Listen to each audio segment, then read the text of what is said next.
Hello students, మనం ఇవాళ 27 September current affairs చూస్తున్నాము. ఇందులో ఏం చెప్పారు అంటే first article new farming technology has potential to stop desertification అని చెప్పడం జరిగిందనమాట.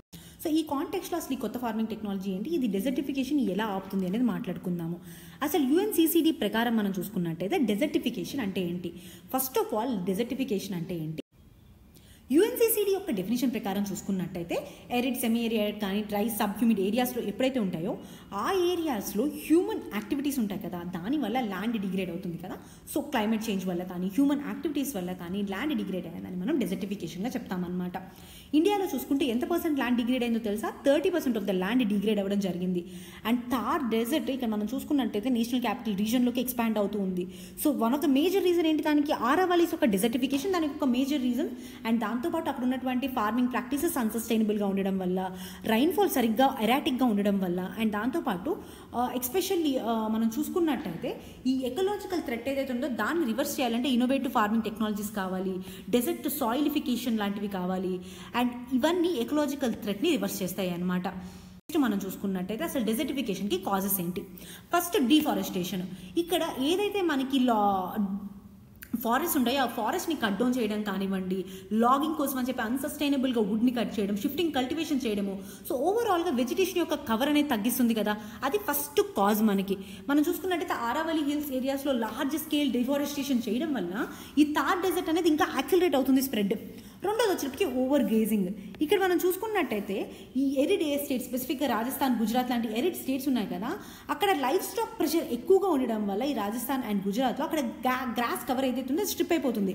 అండ్ దాంతోపాటు అక్కడ ఉన్నటువంటి సాయిల్ ఎక్స్పోజ్ అవ్వడం వల్ల ఎరోజన్ అనేది వస్తుంది.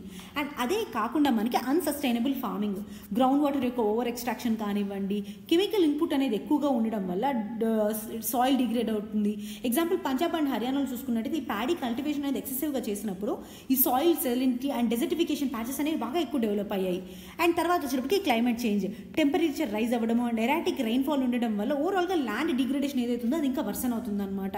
ఫర్ ఎగ్జాంపుల్ మనం చూసుకున్నట్టయితే బుందేల్ఖండ్ రీజియన్లో ఉన్నటువంటి రిగరెంట్ డ్రాట్స్ కానివ్వండి, సాయిల్ ఫర్టిలిటీ తగ్గించడం, మైగ్రేషన్ ఫోర్స్డ్గా చేయడం, ఇవన్నీ క్లైమేట్ చేంజ్ యొక్క రీజన్.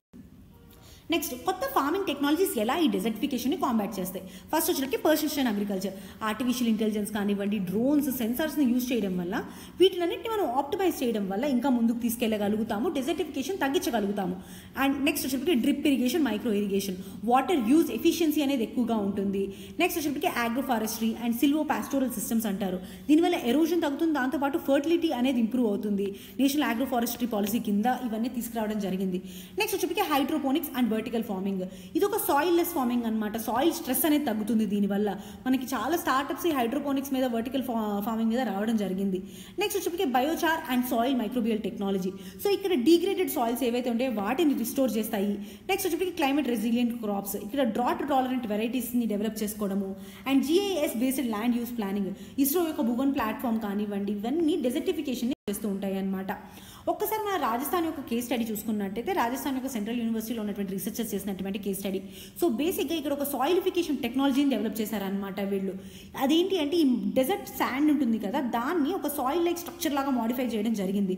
సో ఇక్కడ ఏంటి పాలిమర్స్ లాంటివి యూజ్ చేయడం, దానివల్ల వాటర్ రిటెన్షన్ పెరిగింది. అండ్ దాంతోపాటు అక్కడ ఉన్నటువంటి శాండ్ పార్టికల్స్ ఉంటాయి కదా, దాన్ని క్రాస్ లింక్ చేశారనమాట. సో దీనివల్ల అక్కడ మైక్రోబియల్ యాక్టివిటీ అనేది పెరిగింది. సో దానివల్ల క్రాప్ రెసిలియన్స్ అనేది పెరుగుతుందన్నమాట. ఇదే వాళ్ళు తీసుకొచ్చినటువంటి టెక్నిక్, ఈ బయో ఫార్ములేషన్. సో నెక్స్ట్ చూసుకున్నట్టయితే గ్లోబల్ బెస్ట్ ప్రాక్టీసెస్ చూద్దాం. చైనాలో కూడా పాలిమర్ బేస్డ్ సాయిల్ కన్జర్వేషన్ చేస్తారు డెజర్ట్ రిక్లమేషన్కి. ఇజ్రాయెల్లో డ్రిప్ ఇరిగేషన్ చేస్తారు. నెగెవ్ డెజర్ట్లో ఇట్ వాజ్ బిగ్ సక్సెస్. ఆఫ్రికాలో గ్రేట్ గ్రీన్ వాల్ ఇనిషియేటివ్ కానివ్వండి, సహారాని ఎక్స్పాండ్ కానివ్వండి. సో ఇవన్నీ global best practices. But there are also challenges మనకి. ఫస్ట్ వచ్చేటప్పటికి high cost of bio formulations and technology. ఈ సాయిల్ పాలిమర్ కానివ్వండి, హైడ్రోపానిక్స్ కానివ్వండి, ఇవి స్మాల్ ఫార్మర్స్కి రీచ్ అవ్వడం చాలా కష్టంగా ఉంటుంది.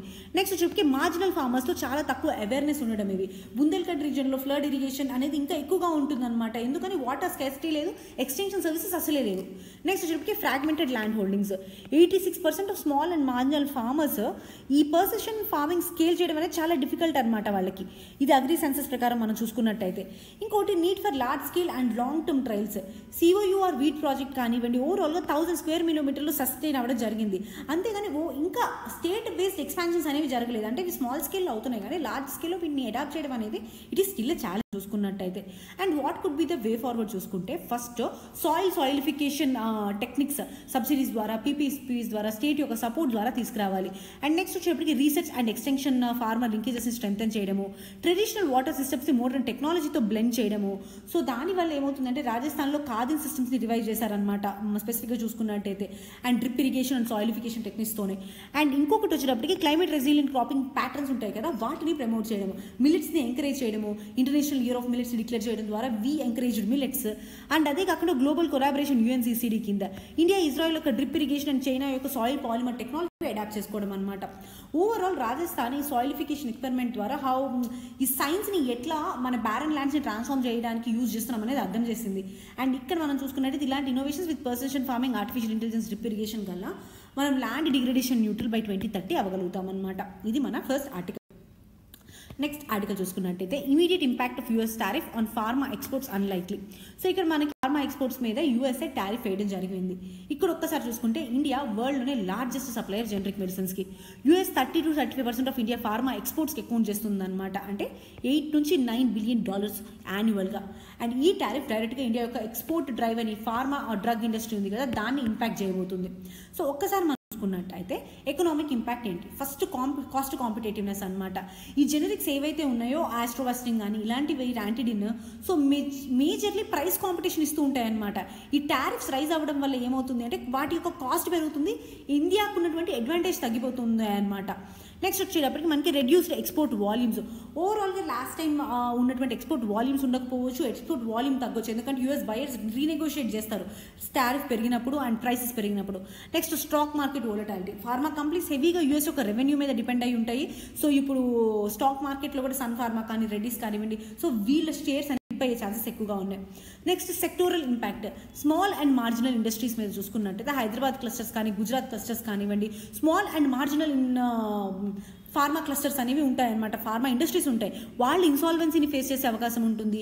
అండ్ ఫార్మా సెక్టర్ 2.7 మిలియన్ పీపుల్ని డైరెక్ట్గా ఎంప్లాయ్ చేస్తుంది, ఆ ఎంప్లాయ్మెంట్ మీద ఇంపాక్ట్ పడుతుంది. అండ్ US పేషెంట్స్ మీద ఈ డ్రగ్ ప్రైసెస్ పెరగడం వల్ల, సప్లై చైన్ డిస్ట్రప్షన్స్ వల్ల US లో ఉన్నటువంటి పేషెంట్స్ మీద కూడా ఇంపాక్ట్ ఉండబోతుంది.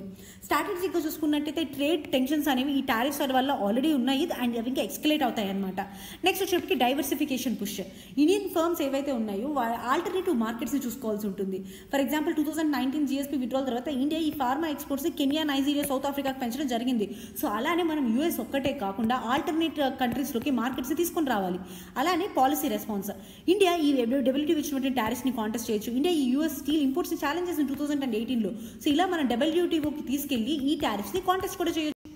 నెక్స్ట్ ఒకసారి వే ఫార్వర్డ్ చూసుకున్నట్టయితే బైలేటరల్ నెగోషియేషన్స్ చేయాలి. ఇండియన్ జెనరిక్స్ హైలైట్ చేయడం వల్ల US కన్స్యూమర్స్ని కూడా సేవ్ చేయగలుగుతాం కదా. అట్లానే market diversification, Latin America, ASEAN and దాంతోపాటు ఆఫ్రికన్ కంట్రీస్లోకి మన ఎక్స్పోర్టెడ్ ప్రొడక్ట్స్ని తీసుకెళ్ళగలగాలి. నెక్స్ట్ డొమెస్టిక్ ఇన్సెంటివ్స్ ఏవైతే మనకి డొమెస్టిక్గా తయారవుతున్నాయో PLI స్కీమ్ ద్వారా, సో వీటి వల్ల కాంపిటేటివ్నెస్ అనేది పెరుగుతుంది. అండ్ దాంతోపాటు ఇన్నోవేషన్ ద్వారా బయోసిమిలర్స్లో, వ్యాక్సిన్స్లో, డ్రగ్స్లో, సో లో కాస్ట్ జెనరిక్స్లో ఇన్నోవేషన్ ద్వారా మన ప్రోడక్ట్స్ని ముందుకు తీసుకెళ్ళగలుగుతాము. ఒక్కసారి US టారిఫ్స్ చూసుకున్నట్టయితే ఇమీడియట్గా ఇండియన్ ఎక్స్పోర్టర్స్ అండ్ ఇండియన్ ఫార్మాస్యూటికల్స్ని హార్మ్ చేయబోతున్నాయి అనమాట. సో వాటికి diversification, innovation and proactive diplomacy అనేది very important for health care, accessibility, affordability and access. Next వచ్చేటప్పటికి upgrading shipyards. So shipbuilding ఇండస్ట్రీకి ఇవ్వాల్సినటువంటి ఇన్సెంటివ్స్ గురించి ఈ ఆర్టికల్లో మనకి చెప్పడం జరిగిందనమాట. India shipbuilding industry and maritime ఎకోసిస్టమ్కి దాదాపు 69,000 కోట్ల మనకి రీవేట్లైజ్ ప్యాకేజ్ అనేది ఇవ్వడం జరిగింది. సో ఒకసారి షిప్ బిల్డింగ్ ఇండస్ట్రీ చూసుకున్నట్టే ఇది ఒక strategic industry, trade, defence, energy, security వీటన్నిటిని సపోర్ట్ చేస్తుంది అనమాట. సో ఇక్కడ మనం చూసుకున్నట్టయితే రీసెంట్గా 69,000 కోట్ల రూపాయల ప్యాకేజ్ని అనౌన్స్ చేశారు అని చెప్పాం కదా, షిప్ యార్డ్స్ని అప్గ్రేడ్ చేయడానికి అండ్ దాంతోపాటు యాన్సిలరీ క్లస్టర్స్ని, షిప్ ఓనర్స్ని డెవలప్ చేయడానికి వీటన్నిటి చెప్పేసేసి. సో ఒక్కసారి ఇండియన్ షిప్ బిల్డింగ్ ఒక కరెంట్ స్టేటస్ చూసుకున్నట్టయితే ఫస్ట్ వచ్చేటప్పటికి డిఫెన్స్ ఫోకస్. ఇక్కడ డిఫెన్స్ ఆర్డర్స్ అనేవి చాలా వరకు ఎక్కువ ఈ public and private ship yards ఇంకా ప్రాఫిటబుల్గా వర్క్ చేయడానికి యూజ్ అవుతుందన్నమాట. నెక్స్ట్ వచ్చేప్పటికి మెర్చెంట్ షిప్పింగ్ గ్యాప్. సో ఇక్కడ మనం చూసుకున్నట్టయితే ఓన్లీ స్మాల్ మెర్చెంట్ షిప్స్ మాత్రమే మనకి లాస్ట్ డికేడ్ చాలా తక్కువ మెర్చెంట్ షిప్స్ అనేవి బిల్డ్ చేయడం జరిగింది లాస్ట్ డికేడ్లో. అండ్ నెక్స్ట్ వచ్చేటప్పటికి ఇండియా యొక్క large merchant shipping building capacity ఏదైతే ఉందో అది చాలా నెగ్లిజిబుల్. అండ్ కొత్త టార్గెట్ మనకి ప్యాకేజ్ వచ్చాక $4.5 మిలియన్ బిలియన్ టన్ గ్రాస్ టన్నేజ్గా టార్గెట్ పెట్టుకోవడం జరిగింది. అండ్ ఇండియాలో ఇంకొక major problem turn around time. అంటే ఏంటంటే షిప్ పోర్ట్కి వచ్చిన తర్వాత ఆ పోర్ట్లో అక్కడ దింపేసేసి మళ్ళీ ఎంత టైంకి మళ్ళీ రిటర్న్ వెళ్తుంది అని చెప్పేసి మనకి టర్న్ అరౌండ్ టైం చూసుకున్నట్టయితే ఇండియాలో 2 నుంచి 3 ఇయర్స్గా ఉందన్నమాట. అంటే స్టార్ట్ అయిన నుంచి ఎండ్ అయ్యేటప్పటికి. అదే సౌత్ కొరియా కానీ జపాన్ కానీ 12 నుంచి 18 మంత్స్గా ఉంది టర్న్ అరౌండ్ టైం ఎక్కువగా ఉంటే ఏమవుతుంది అంటే కాస్ట్ పెరిగిపోతూ ఉంటుందన్నమాట. ఒకసారి గ్లోబల్ బెస్ట్ ప్రాక్టీసెస్ చూసుకున్నట్టయితే కొరియా, జపాన్, చైనా చూసుకుంటే ఈ షిప్ బ్లాక్స్ని ప్రీ ఫ్యాబ్రికేట్ చేస్తారు. అండ్ ప్రీ ఫ్యాబ్రికేట్ చేస్తే బయట డ్రై డాక్స్లో వీటిని కన్స్ట్రక్ట్ చేయడం జరుగుతుందన్నమాట. ఈ అసెంబ్లీ లైన్స్ కానివ్వండి వాటికి more than 1000 టర్న్స్ అప్లిఫ్ట్ చేయగలిగినటువంటి క్రెయిన్స్ని వాడడము. అండ్ దాంతోపాటు ఈ స్కిల్డ్ మ్యాన్ పవర్ కోసం ట్రైన్డ్ ఇన్స్టిట్యూట్స్ని పెట్టారు. సో దీనివల్ల ఓవరాల్గా ఇండియా ఇన్ఫ్రాస్ట్రక్చర్లో ఇన్వెస్ట్ చేయాల్సి ఉంటుంది అనమాట. ఒకసారి షిప్పింగ్ సెక్టర్ ఒక బాటిల్ నెక్స్ట్ చూద్దాం. ఫస్ట్ ఇన్ఫ్రాస్ట్రక్చర్ గ్యాప్స్ అనమాట. అండ్ ఈ లాంగ్ అసెంబ్లీ లైన్స్ లేకపోవడం షిప్ యార్డ్స్లో one of the major problem. And దాంతోపాటు ఇంజిన్స్ కానివ్వండి, నావిగేషన్ ఎక్విప్మెంట్ కానీ, ఎలక్ట్రానిక్స్ కానివ్వండి, ఓవరాల్ ఇన్ఫ్రాస్ట్రక్చర్ ఒక ఇష్యూస్. అదే క్యాపిటల్ ఇష్యూస్ అనమాట. టర్న్ అరౌండ్ టైం ఎక్కువగా ఉండడము. అండ్ నెక్స్ట్ వచ్చేప్పటికి పాలసీ లిమిటేషన్స్, ఫినాన్షియల్ బెనిఫిట్స్ ఎక్కువగా లార్జ్ వెజల్స్కి ఉండడం, స్మాల్ షిప్ హోల్డర్స్కి లేకపోవడము. అండ్ డిమాండ్ సైడ్ చూసుకున్నట్టయితే మనకి లాంగ్ టర్మ్ కార్గో కాంట్రాక్ట్స్ అనేవి రాకపోవడము షిప్ ఓనర్స్కి. సో దానివల్ల వాళ్ళు ఫైనాన్షియల్గా దాని మీద ఎక్కువ చూపించరు అనమాట interest. And green fuel policies issues. So ఇవి గ్రీన్ షిప్స్తో పాటు వాటిని లింక్ చేయలేకపోవడం. సో ఒకసారి ఇండియా యొక్క మ్యారిటైమ్ ఆస్పిరేషన్స్ కానివ్వండి, కాంపిటేటివ్ షిప్ బిల్డింగ్ ఇండస్ట్రీ కానివ్వండి, ఈ కొత్త ప్యాకేజ్ రివైవ్ చేయబోతుంది. అండ్ హోలిస్టిక్ అప్రోచ్ ఓవరాల్గా ఇండియాని షిప్ బిల్డింగ్ హబ్గా చేస్తుంది అనమాట ఇండో పసిఫిక్ రీజన్కి. ఇది ఇవాళ current affairs. Thank you so much for being. మీకు నచ్చినట్టయితే ప్లీజ్ లైక్ ఇట్.